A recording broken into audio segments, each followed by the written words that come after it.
திருச்சிற்றம்பலம். உருவாய் அருவாய் உளதாய் இலதாய் மறுவாய் மலராய் மணியாய் ஒளியாய் கருவாய் உயிராய் கதியாய் விதியாய் குருவாய் வருவாய் அருள்வாய் குகனே என் தாயும் எனக்கருள் தந்தையும் நீ சிந்தா குலம் மானவை தீர்த்தியனையாள் கந்தா கதிர் வேலவனே உமையாள் மைந்தா குமரா மறைநாயகனே மைந்தா குமரா மறைநாயகனே. திருச்சிற்றம்பலம். பூழியர்கோன் வெப்பொழித்த புகலியர்கோன் கழல் போற்றி ஆழிமிசை கல்மிதப்பில் அணைந்த பிரான் அடி போற்றி வாழி திரு நாவலூர் வன் தொண்டர் பதம் போற்றி ஊழிமலி திருவாத ஊரர் திரு தாழ் போற்றி. இவ்வாறு நால்வர் துதியில் முதலாமவராக ஞானசம்பந்தப் பெருமான். அவருடைய காலம் 550 610 இருந்தது என்று சொல்லப்படுகிறது. அதாவது 6வது நூற்றாண்டினுடைய முற்பகுதி. ஞானசம்பந்தப் பெருமானும் நாவுக்கரசு பெருமானும் நம்முடைய நிலப்பரப்பில் இருண்ட காலம் என்று சொல்லப்பட்ட அந்த காலத்தில் இந்த நிலப்பரப்பிற்கு உண்டான இங்கே தோன்றிய வழிபாட்டு முறைகள், ஆலயங்கள், அங்கே செய்யப்பெறும் சரியைகள், கிரியைகள் இவற்றிற்கெல்லாம் இடையூறு ஏற்பட்டது பிற சமயத்தவர்களால். மன்னர்களும் அந்த சமயத்தவர்களுடைய பிடியில் இருந்து கொண்டு சைவ சமய வழிபாடு, அடியார்களுடைய அந்த வழிபாட்டு முறைகள் இவற்றிற்கெல்லாம் தடை ஏற்படுத்தினார்கள். அதனால் அங்கே பக்தி நலிவடைந்தது. அதனால் அந்த காலம் இருண்ட காலம் என்று சொல்லப்பட்டது. அதாவது 4வது நூற்றாண்டிலிருந்து 6வது நூற்றாண்டு வரை. 3வது நூற்றாண்டில் தான் காரைக்கால் அம்மையாருடைய காலம். அந்த காலத்தில் எல்லாம் வழிபாட்டிற்கு எந்த இடையூறும் இல்லை. அதற்கு பிறகு இந்த காலத்தில் இந்த பக்தி மார்க்கம் என்பது சிறப்படையவில்லை. மென்மேலும் அது மெருகேற ஒரு வாய்ப்பில்லாத ஒரு காலம் அது. அதனால்தான் அது இருண்ட காலம். நாம் இதை இந்த காலத்தில் ஒப்பு நோக்கும் பொழுது அடியார் கூட்டங்கள், கோயில் வழிபாடுகள், அகத்தில் உள்ளே நம் மனத்தினுள்ளே இறைவனை நாம் உணராத தருணங்கள் இவையெல்லாம் நீட்டிக்கப்பட்டால் அதுவும் இருண்ட காலமே. அப்படி ஒரு காலத்தில் ஞானசம்பந்த பெருமான், நாவுக்கரசர் எல்லாம் அவதாரம் செய்தார்கள். இறைவனுடைய ஆக்ஞையின் பெயரால், இறைவனுடைய திருவுருளை கொண்டு அடியார்களிடத்தில் இந்த நிலப்பரப்பில் பக்தி மார்க்கத்தை மீண்டும் துளிர்க்கச் செய்தார்கள். அது மிளிர்வடைய செய்தார்கள். மக்களிடையே நல்ல ஒரு விழிப்புணர்வை ஏற்படுத்தினார்கள். எவ்வாறு? தேவார திருப்பதிகங்கள் வாயிலாக. அதே போல அந்த அடியார்களுடைய சிறப்பை நமக்கு எடுத்துச் சொல்லும் நாயன்மார்களுடைய அருள் வரலாறு. அந்த அருள் வரலாற்றினை சுந்தரமூர்த்தி சுவாமிகள் அவரே திருவாரூரில் தன் வாய்மொழியாக இறைவன் பணித்தபடி திருத்தொண்டத் தொகையின் வாயிலாக அதை மொழிந்து, அதன் பிறகு இந்த தேவார திருமுறைகள் எல்லாம் நம்பியாண்டார் நம்பிகளால் சோழ மன்னர்களுடைய உதவியின் பேரில் அவ்வளவும் இந்த உலகிற்கு எல்லோருக்கும் அது கிடைக்கும்படி இறைவன் கருணை பொழிந்தான். பின்பு தெய்வச் சேக்கிழாருடைய பெரிய புராணம் 12வது நூற்றாண்டில். இதே காலகட்டத்தில் வைணவம் சார்ந்து ஆழ்வார்கள், அவர்களுடைய அவதாரம், அவர்கள் அருளி செய்த திவ்ய பிரபந்தங்கள், ஆண்டாள் நாச்சியாருடைய அந்த பக்தி பிரவாகம், இப்படி நம்முடைய நிலப்பரப்பில் மீண்டும் இங்கே உதிர்த்த இந்த நிலத்திற்கு உரித்தான உரிமை கொண்ட இந்த வழிபாட்டு முறைகள், மரபு சார்ந்த வழிபாட்டு முறைகள் எல்லாம் மீண்டும் துளிர்ந்தது. அந்த வகையில் ஞானசம்பந்த பெருமான் இப்படி தலங்கள் தோறும் சென்று பதிகங்கள் பாடி அருள் விளையாடல்கள் எல்லாம் நிகழ்த்தி இறைவனுடைய அருளை எல்லோரும் உணரும் வண்ணம் அவர் ஒரு ஞான திருவிளையாடல் புரிந்து கொண்டு வந்திருந்தார். அப்படி அவர் சிவத்தலங்களுக்கெல்லாம் சிவ யாத்திரை செல்கின்றார். இன்றைக்கு நாம் பார்ப்பது திருக்கொடிமாடச் செங்குன்றூர். இது கொங்கேள் தலங்கள் என்று சொல்லப்படும் தலங்களுள் ஒன்று. பொதுவாக பாடல் பெற்ற தலங்கள் காவிரி நதியின் வடகரையில் உள்ளவை, தென்கரையில் உள்ளவை, பாண்டி நாட்டு தலங்கள், கொங்கேள் தலங்கள் என்றெல்லாம் இவை பிரிக்கப்படுகின்றன. அந்த வகையில் கொங்கு நாட்டில் பாடல் பெற்ற தலங்கள் என்பது 7. அவற்றுள் இந்த கொடிமாடச் செங்குன்றூர் அதுவும் ஒன்று. மற்றைய தலங்கள் யாவை எனில் திருநனா என்று சொல்லப்பெற்ற பவானி, திருச்செங்கோடு அதாவது கொடிமாடச் செங்குன்றூர், கருவூர், திருமுருகன் பூண்டி, திருப்பாண்டி கொடுமுடி, திருப்புக்கொழியூர் அதாவது அவிநாசி, வெஞ்சமாக்கூடல் இவை 7 தான் கொங்கேள் தலங்கள், பாடல் பெற்ற தலங்கள். இவற்றுள் நம்முடைய ஞானசம்பந்த பெருமான் இந்த கொங்கு நாட்டு தலங்களுக்கெல்லாம் அடியார்கள் சகிதமாக சிவ யாத்திரை சென்றுவிட்டு இறைவனை தரிசித்துவிட்டு மீண்டும் இந்த கொடிமாடச் செங்குன்றூருக்கு வருகின்றார். இந்த திருக்கொடிமாடச் செங்குன்றூர் தலத்தினுடைய வரலாறு சிறப்பு யாதெனில், இங்கே அம்மையும் அப்பனும் அதாவது ஒரு வெள்ளை பாஷாணத்தால் ஆன சுயம்பு லிங்கமூர்த்தி, ஆனால் அது லிங்கமாக நமக்கு காட்சி தருவது இல்லை. அம்மையும் அப்பனுமாக அர்த்தநாரீஸ்வரர் வடிவமாக அங்கே அலங்காரம் செய்யப்படுகின்றது. அதற்கு தலபுராணம் கூறும் காரணம், பிருங்கி முனிவர் நாம் அனைவரும் அறிந்திருப்போம், அவர் சிவபெருமானை மட்டுமே வழிபடுவார். அத்தகைய சிவன் மீது ஒரு பித்து கொண்டவர் நம்முடைய பிருங்கு முனிவர். அப்பொழுது இறைவியை அவர் வழிபடாது இருந்ததனால் இறைவி இங்கே உள்ள மரகதலிங்கத்திற்கு பூஜை செய்து தியானித்து சரிபாகத்தை பெற்றாளாம். அதன் பிறகும் அவர் வண்டுருவு கொண்டு அவர் நுழைந்து அவர் சிவபெருமானை மட்டும் அவர் வழிபட்டார் என்றும் சொல்லுவார்கள். அதன் பிறகு அன்னையினுடைய கோபத்திற்கு ஆளாகினார். மீண்டும் அம்மையும் அப்பனும் அவருக்கு அருளாசி புரிந்தார்கள். அதனால் இந்த தலத்தில் பிருங்கி முனிவருடைய அவருடைய திருவுருவ விக்கிரகமும் இங்கே வழிபாட்டில் இருக்கின்றது. இப்படி வெள்ளை பாஷாணத்தாலான லிங்கம் அது அம்மையப்ப திருமேனியாக அலங்காரம் செய்யப்படுகின்றது. அது ஒரு இங்கே உள்ள முதல் விசேடம். இன்னொன்று, இதற்கு சரிநிகர் சமானமான விசேடம் இங்கே வீற்றிருக்கும் செங்கோட்டு வேலவன். அங்கே வேலவன் வீற்றிருக்கின்றான். இது செம்மையான மலை என்பதால் செங்கோடு என்று பெயர் பெறுகின்றது. இங்கே இலுப்பை மரம் தல மரமாக இருக்கின்றது. தீர்த்தம் தேவ தீர்த்தம். 1200 படிகள் கொண்டது இந்த மலை. இந்த மலையில் செங்கோட்டு வேலவன் வீற்றிருக்கின்றான். அவன் அங்கே இருந்த குணசீலர் என்ற புலவருக்கு நாம் எப்படி திருவிளையாடல் புராணத்தில் பானபத்திரர், அவர் மிகவும் எளியவர், ஆனால் சிவன் மீது யாவரும் வைக்க முடியாத அளவிற்கு அரிதான அன்பு வைத்தவர் போல இந்த குணசீலரும் மிகவும் எளியவர், ஆனால் முருகப்பெருமான் மீது எல்லையில்லா அன்பும் பக்தியும் கொண்டவர். அவரை மற்றைய இன்னொரு பாண்டி நாட்டைச் சேர்ந்த புலவரோடு அவருக்கு இருந்த வாதத்தில் குணசீலரை, அவருடைய தன்மையை, பக்தியை, அவருடைய புலமையை அந்த பாண்டி நாட்டு புலவருக்கு எடுத்தியம்பும் விதமாக முருகப்பெருமானே ஆடு மாடுகளை மேய்க்கும் சிறுவனாக வந்து குணசீலருடைய மாணவன் யான் என்று சொல்லி அந்த புலவர் இயற்றிய பாடலுக்கு அவர் நிறைவு செய்ய முடியாது இருந்த பொழுது அந்த பாடலை முருகப்பெருமானே நிறைவு செய்கின்றார். அப்படி ஒரு திருவிளையாடல் புரிந்து நம்முடைய செங்கோட்டு வேலவன் இங்கே அடியார்களுக்கெல்லாம் அருள்பாலிக்கும் விதமாக வீற்றிருக்கின்றான் திருச்செங்கோட்டில். இப்படி சிறப்புமிக்க இந்த தலத்தில் நம்முடைய ஞானசம்பந்த பெருமான் அடியார்கள் சகிதமாக வருகின்றார். முதல் தடவை தரிசித்துவிட்டு மீண்டும் வருகின்றார்.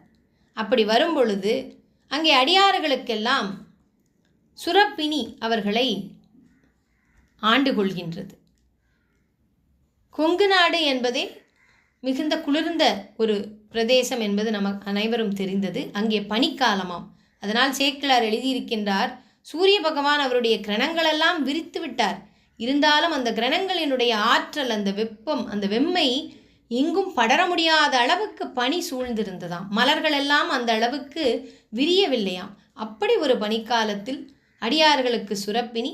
இது இந்த காலத்தினுடைய தன்மை என்றாலும் அடியார்களுக்கு அது வந்தமையால் அவர்களுடைய அந்த துயரத்தை போக்கும் பொருட்டு அவர்களெல்லாம் இந்த துயரமெல்லாம் அவர்கள் இல்லாது இருந்தால்தானே இறைவனுடைய அந்த சுரூபத்தை, அந்த பக்தி உணர்வை அவர்கள் முழுவதுமாக அனுபவிக்க முடியும். ஆகையினால் இந்த தீவினை அவர்களை விட்டு அகலட்டும் என்று எல்லா மக்களுக்கும் வினை அவர்களை ஆண்டு கொள்ளும் காலத்தில் இறைவனால் அவர்கள் ஆட்கொள்ளப்பட வேண்டும் என்று அவர் அருளி செய்த திருப்பதிகம்தான் திருநீலகண்ட பதிகம். இறைவனுடைய கருணைக்கு நாம் முதல் எடுத்துக்காட்டாக சொல்லுவதே இந்த பார்க்கடலை கடையும் பொழுது இறைவன் அல்லவையெல்லாம் தாம் எடுத்துக்கொண்டு நல்லவையெல்லாம் இந்த உயிர்கள் சிறப்பாக வாழும் பொருட்டு, உலக இயக்கம் தடையில்லாமல் நடக்கும் பொருட்டு அவன் அந்த நஞ்சினை தாமுண்டு அமிர்தத்தை மற்றையவர்களுக்கு கொடுத்தான். அதனால் திருநீலகண்டம் என்ற அந்த நாமத்தினை வைத்து ஞானசம்பந்தர் பதிகம் பாடி அருளுகின்றார். ஒவ்வொரு பாடலிலும் இறைவன் கருணையாளன், அதனால் அவன் உயிர்களுக்கு ஏற்படும் அந்த துயரத்தை, துன்பங்களை, அல்லலை போக்குபவன் அவன். உயிர்களும் இறைவனிடம் எப்படி ஒரு பக்தியை, அவனை சரணடைய வேண்டும், அப்படி ஒரு நிலையை உயிர்கள் எடுத்தால் அந்த உயிர்கள் வினையிலிருந்து மீளலாம்.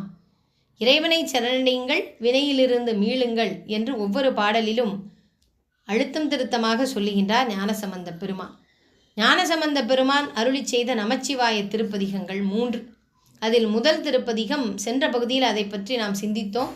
துஞ்சலும் துஞ்சல் இல்லாத என்ற பதிகம், அதுதான் முதல் பஞ்சாக்கர திருப்பதிகம். சிவ வழிபாடு என்பது காரைக்கால் அம்மையார் காலத்தால் நாம் சுட்டி உணர்த்தப்பட முடியாத திருமூலர் என்று இங்கே அது நீண்டு கொண்டே போகின்றது. இருப்பினும் இந்த பாரத தேசம் முழுமைக்கும் அடிப்படையாக உள்ள மறைநூல்கள், அந்த மறைநூல்களில் உள்ள சொல்லப்பட்ட அந்த தத்துவங்களின் அடிப்படையிலேயே, அந்த மரபின் அடிப்படையிலேயே எல்லா மாநிலங்களிலும் நிலங்களிலும் வழிபாடுகள் இருக்கின்றன என்பதை மெய்ப்பிக்கும் வகையில் நம்முடைய ஞான நூல்களில் நாம் சாராம்சங்களை பார்க்கலாம். அப்படித்தான் நம்முடைய வேதத்தில் சொல்லப்பட்ட பஞ்சாக்கர மந்திரம், அந்த மந்திரத்தினை இந்த பதிகத்தின் மூலமாக வைத்து மூல மந்திரத்தினுடைய சிறப்பை நம்முடைய மூவர் பெருமக்களும் சொல்லுகின்றார். 4 பெருமக்கள் என்றே சொல்லலாம். மாணிக்கவாசக பெருமான் திருவாசகத்தில் முதலாவது அடியாக அவர் வைத்ததே நமச்சிவாய வாழ்க என்பதுதான். அந்த நமச்சிவாய திருப்பதிகத்தில் முதல் பதிகம் துஞ்சலும் துஞ்சல் இல்லாத அவர் உபநயனச் சடங்கின் பொழுது. இந்த திருநீலகண்ட பதிகமும் நமச்சிவாய மந்திரம் அதில் சொல்லப்படவில்லை என்றாலும் இறைவனுடைய நாமங்களில் சிறந்த நாமமாகிய திருநீலகண்டத்தை சொல்வதனால் இதுவும் திரு ஐந்தெழுத்து சிறப்பினை சொல்லும் ஒரு பதிகமாக கருதி அடியார்கள் இதையும் அதோடு ஒப்பு நோக்கி ஓதி வருவது மரபு. இந்த 2 பதிகங்களையும் தான் நாம் இன்று சிந்திக்க இருக்கின்றோம். துஞ்சலும் துஞ்சல் இல்லாத என்ற நமச்சிவாய திருப்பதிகம் பன்காந்தார பஞ்சமம்.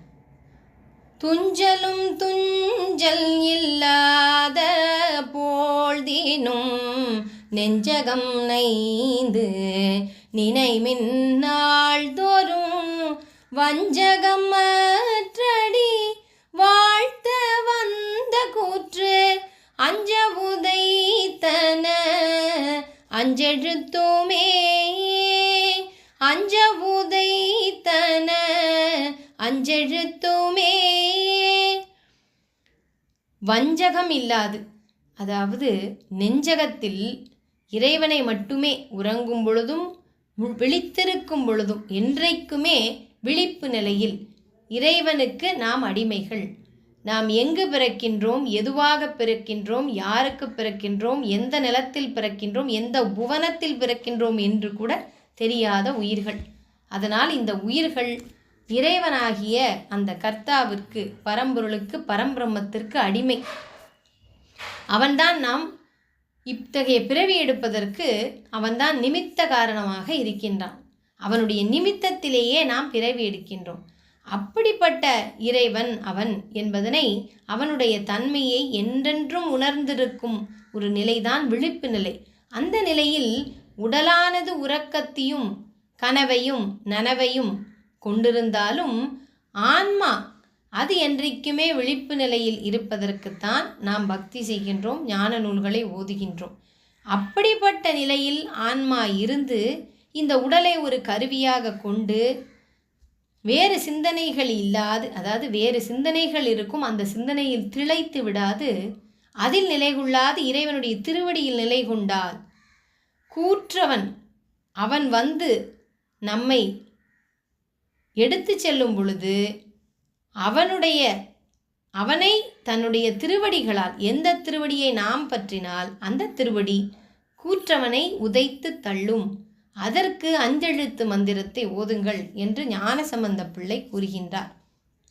நற்றுணையாவது நமச்சிவாயவே என்ற அப்பர் சுவாமிகளும், நமச்சிவாய வாழ்க என்று மாணிக்க வாசகப் பெருமானும், சிவாய நம என்று ஓதுவாருக்கு அபாயம் ஒரு நாளும் இல்லை என்ற ஔவையார் பிராட்டியும், சிவாய நம என்னும் திரு ஐந்தெழுத்து என்று உண்மை விளக்கம் என்ற சைவ சித்தாந்த சாத்திர நூலும், நமச்சிவாய என்பது தூல பஞ்சாட்சரம் என்றும் இந்த நூல்களெல்லாம், இந்த சொற்றொடர்களெல்லாம் நமக்கு மீண்டும் மீண்டும் உறுதியாக சொல்கின்றன என்று சொல்லி, இரண்டாவது பாடலில் வானவர்களையெல்லாம் ஆட்கொள்வது இந்த நமச்சிவாய திருமந்திரம்.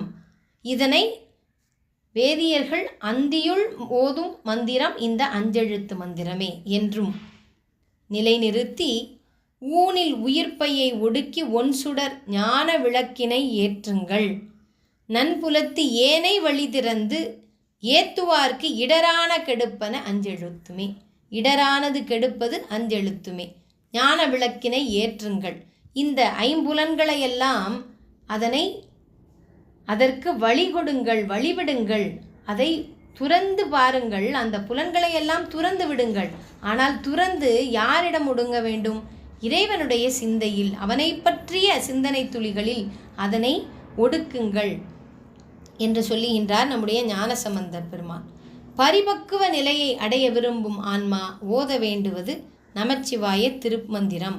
அல்லல் கெடுப்பது அஞ்செழுத்துமே என்று சொல்லி, அனைத்தும் ஐந்து என்ற ஒரு வகையில் மன்மதன் அவனுடைய அந்த பானங்கள் ஐந்து, ஐந்து பூதங்கள், ஐந்து தொழில்கள், சிவபெருமானுடைய லிங்கத்திருமேனியின் மீது இருக்கும் அந்த ஐந்து தலை அரவம், அதுக்கு ஐந்து தலைகள், நம்முடைய கையில் ஐந்து விரல், ஐந்து எழுத்து மந்திரம் என்று ஒரு அழகான ஒப்புமையையும் ஐந்தாவது பாடலிலேயே சரிவரச் சொல்லி, தும்மல் இருமல் தொடர்ந்த போழ்தினும் வெம்மை நரகம் விளைந்த போழ்தினும் இம்மை வினையடர்த்து எய்தும் போழ்தினும் அம்மையினும் துணை அஞ்செழுத்துமே. என்றென்றைக்கும் நமக்கு துணையாயிருப்பது நமச்சிவாயவே. நம்முடைய வினைகள் நம் கூடவே தான் வரும். தும்மலும் இருமலும் இது போன்ற அன்றாட வாழ்வில் எத்தனையோ செயல்பாடுகள், செயல்கள், துன்பங்கள் நம்மோடு தான் இருக்கும். ஆனால் நமக்கு என்றென்றைக்கும் துணையாயிருப்பது அவையெல்லாம் வினையாவது. ஆனால் நமக்கு துணையாவது நமச்சிவாய திருமந்திரம் என்பதை சொல்லி, அதனுடைய ஆற்றலினுடைய சிறப்பையும், பின்பு அது அடியார்களுடைய சிறப்பினை, அது என்றென்றைக்கும் நமச்சிவாய திருமந்திரம் அடியார்களுக்காக இறங்குவது என்று சொல்லி, கருதார் இதய கமலத்தே இருப்பவர் இறைவன். இறைவன் என்றென்றைக்கும் அடியாருடைய அந்த உள்ளத்தில் வீற்றிருப்பான் என்பதனையும் சொல்லி, நற்றமிழ் ஞான சம்பந்தன் நான்மறை கற்றவன் காழியர் மன்னன் உன்னிய அற்றமில் மாலை ஈரைந்தும் அஞ்செழுத்து உற்றன வல்லவர் உம்பராவரே. உற்றன வல்லவர் உம்பராவரே. உம்பர் என்பது இந்த நிலையிலிருந்து அடுத்த மேன்மை நிலை. தேவர்கள் ஆவார்கள். இந்த ஞான சம்பந்தன் அவன் நற்றமிழில் உரைத்த நான்மறை கற்றவன், காளியர்களுக்கு மன்னன், காளி நகரில் உள்ள உயிர்களுக்கெல்லாம் வழிகாட்டும், அவர்களுடைய உய்விற்காக இறைவனால் ஆக்ஞையின் பேரில் அவதரித்தவனால் அந்த பொறுப்பினை யாம் எடுத்து கொண்டதனால் அதனால் தான் மன்னன் என்பதை சொல்லி, உன்னிய சொன்ன அற்றமில் மாலை, குற்றமில்லாத எந்த தொடர்பும் அந்து போகாத தொடர்ந்து இருக்கக்கூடிய, அதாவது எந்த ஒரு தொடர்பு அற்று போகாதது. ஒரு மாலை என்பது அதனுடைய தொடர்பில் எந்த ஒரு பிரிதலும் இருக்காது. அப்படி அற்றமில் மாலை ஈரைந்தும் அஞ்செழுத்து. அதனால் இந்த பாடல்களை எல்லாம் நாம் தடையின்றி ஒரு சேர மனத்தையும் அதில் இறைவன் திருவடியில் வைத்து இந்த ஈரைந்து பாடல்களையும் பாடினோமே ஆனால் அதனுடைய நற்பலனாக நிச்சயமாக நாம் சிறந்த பதவிகளை, அதாவது இறைவனுக்கு அருகில் செல்லக்கூடிய அந்த உலகத்திற்கு நாம் பயணிப்போம் என்பது என்னுடைய வாக்கு என்று ஞானசம்பந்த பெருமான் இந்த நமச்சிவாய பதிகத்தில் அருளுகின்றார். இப்பொழுது இன்றைய பகுதியில் திருச்செங்கோடு என்று தற்காலத்தில் வழங்கப்பெறுவது நாமக்கல்லிலிருந்து 35 கிலோமீட்டர் தொலைவில் உள்ளது இந்த திருக்கொடி மாடச் செங்குன்றூர். இந்த தலத்தில் அடியாருடைய சுரப்பினி போக்குவதற்காகவும் அடியார்கள் வினையிலிருந்து, அந்த வினையினுடைய தாக்கத்திலிருந்து அடியார்களுடைய மனமானது, அந்த ஆன்மாவானது அல்லல் படாத வகையில் இந்த பதிகங்களை ஓதினால் நமக்கு நிச்சயம் நல்ல கதி கிடைக்கும் என்றுதான் நம்முடைய அருளாளர் பெருமக்கள் எல்லாம் சொல்லுகின்றார்கள். ஏனால் ஒரு விதையை விதைத்து விட்டால் அதற்குண்டான பலனை அனுபவித்து தான் ஆக வேண்டும். வினை என்பது ஒரு செயல். இந்த ஆன்மாக்கள் சூக்ஷ்மமாக இருக்கும் பொழுதே வினை ஆற்றுகின்றது ஆணவ மலத்தினுடைய தன்மையால். உயிர் என்பது சார்ந்ததின் வண்ணமாக இருக்கும். அது மலங்களை சார்ந்து மாயையை சார்ந்து இருக்கும் பொழுது அது இந்த உடல்தான் தான் என்ற ஒரு மாயையில் கட்டுண்டு இருக்கும். அதையே சார்ந்து இதனுடைய எண்ணப்போக்கு இருக்கும்.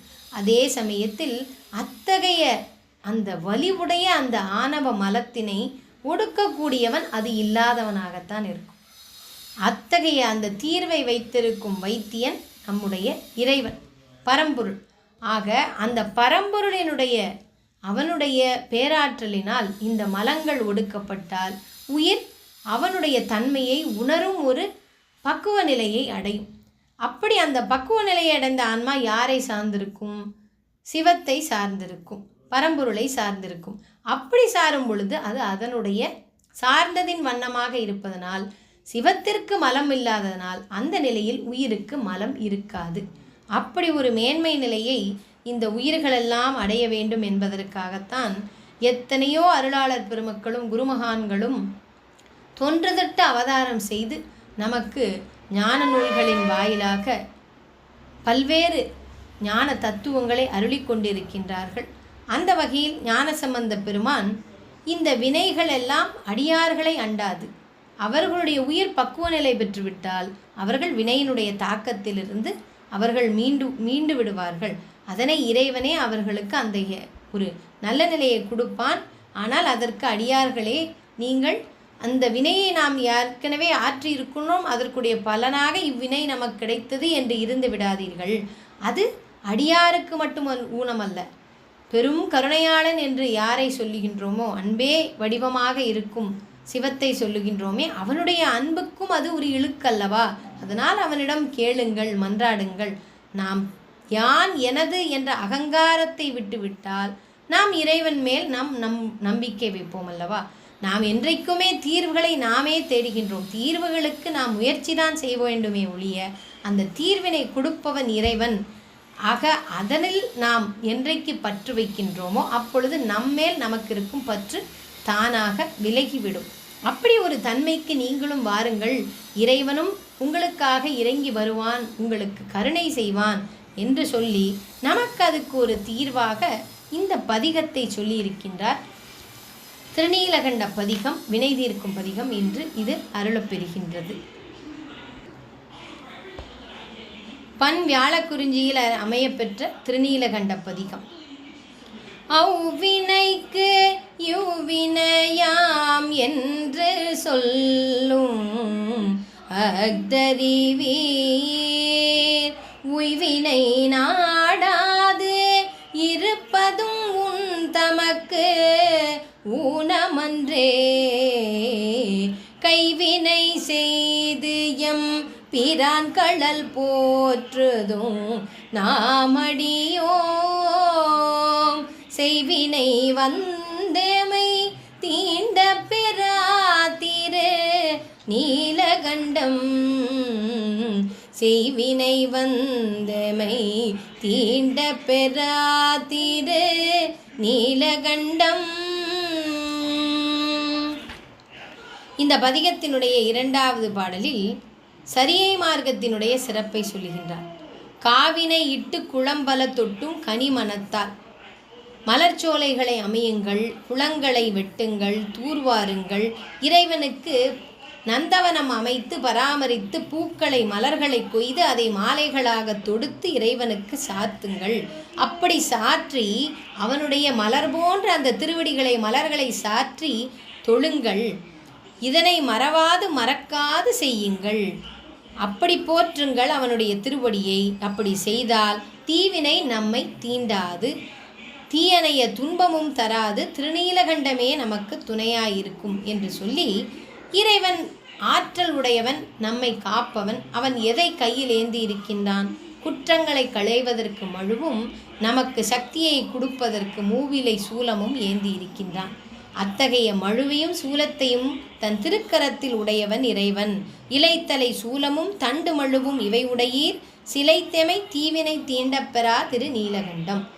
மலைபோல் பெருகி வரும் அந்த தீவினைகளையும் எம்மை தீண்டப்பெறாது திருநீலகண்டமானது காக்கும் என்பது திருஞான சம்பந்த பெருமானுடைய சத்திய வாக்கு.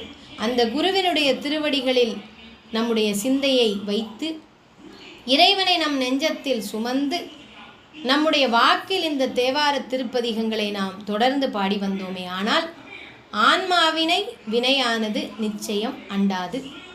எந்த அடியார் அகங்காரத்தை மமகாரத்தை அவர்கள் இறைவனுடைய திருவருளை கொண்டு துறந்து ஆண்டவனுடைய திருவடிகளில் தம் அகத்தில் இறைவனை வழிபடுகின்றாரோ அவர்களை தீவினைகள் தீண்டப்பெறாது அந்த ஆத்மாவை என்று ஞானசம்பந்தர் நமக்கு சொல்லுகின்றார்.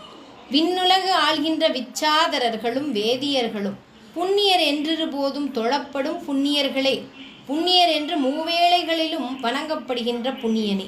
அத்தகைய மேலான தேவர்களெல்லாம் உன்னை வணங்குகின்றார்கள். இமைத்தல் புரியாத முக்கண்ணரே, இறைவனுடைய முக்கண்ணும் இமைக்காது. நாங்கள் தங்கள் திருவடியை அடைந்தோம், உன்னுடைய திருக்களலை அடைந்தோம். திணிக்கப்பட்டு வரும் தீவினையானது தீண்டப்பெறாமல் திருநீலகண்டம். திண்ணிய தீவினை திணிக்கப்பட்டது, மிகவும் திட்பமுடையது. அந்த தீவினை கூட எங்களை தீண்டாது திருநீலகண்டத்தினை நாம் தொழுதோமேயானால். மலை போல திரண்ட தோளுடையீர், வலிமையுடன் உறுதியாய் என்னை ஒரு ஆளாக்கி கொண்ட பின்னரும் எம்மை பாராமுகமாய் இருப்பதும் தான் உன்னுடைய பண்போ. வெறும் வாயினின்று வெளிவரும் சொற்களால் துணை என்று நவிலப்படுகின்ற வாழ்வை துறந்து நின் திருவடியே சரண் என்று உறுதியாய் வந்த பின்னும் தீவினை என்னை தீண்டுவதும் முறையோ? அது முறையல்ல, அது அழகல்ல. யாருக்கு? உனக்கு அழகல்ல. உன்னுடைய அடியார் என்று சொல்லப்படும் என்னுடைய வாழ்வை பிறர் பார்த்து நகைத்தலும் தான் அழகோ என்று சொல்லி திருநீலகண்டமே காப்பதாக என்று ஞானசம்பந்தர் வாக்கு கொடுக்கின்றார். நிறைவு பாடலில் பிறந்த பிறவியில் பேணியம் செல்வன் களலடைவான், இறந்த பிறவி உண்டாகில் இமையவர் கோன் அடிக்கண், திறம்பையில் ஞானசம்பந்தன் செந்தமிழ் பத்தும் வல்லார், நிறைந்த உலகினில் வானவர் கோனோடும் கூடுவரே. பிறந்த பிறவியில் பேணியம் செல்வன் கழலடைவான், இறந்த பிறவி உண்டாகில் இமையவர் கோனடிக்கண், திறம்பையில் ஞான சம்பந்தன் செந்தமிழ் பத்தும் வல்லார், நிறைந்த உலகினில் வானவர் கோனோடும் கூடுவரே. வானவர் கோனோடும் கூடுவரே. திருச்சிற்றம்பலம். அதாவது நிறைந்த உலகினில் இங்கே இன்பங்களும் துன்பங்களும் இருக்கின்றன. இந்த இன்பம் துன்பம் இல்லாத இருமைகளை கடந்த என்றென்றைக்குமே ஆனந்தம் நிறைந்திருக்கின்ற ஒரு உலகில் தேவர்களோடு இந்த மனித பிறவிகள் அவர்களுக்கு அந்த உடலில் இருக்கும் அந்த உயிர்களும் உய்வை பெற்று திருநீலகண்டமாகிய உன்னுடைய திருவடியை அடையும் பேறு அவர்களுக்கு கிட்டும் என்று ஞானசம்பந்த பெருமான் நமக்கு இன்றைக்கு 2 நமச்சிவாய பதிகங்களை சொல்லி, இறைவன் மேல் பக்தி செய்யுங்கள், நம்பிக்கை வையுங்கள், வினைகளை துடைத்தெறியுங்கள், அது உங்களை தீண்டப் பெறாது என்று ஞானசம்பந்தருடைய வாக்கு. அந்த வாக்கினை மீண்டும் மீண்டும் நம்முடைய மனத்தில் அதனை நிறைத்து நிறைவான வாழ்வை பெறுவோமாக. நன்றி, வணக்கம். திருச்சிற்றம்பலம்.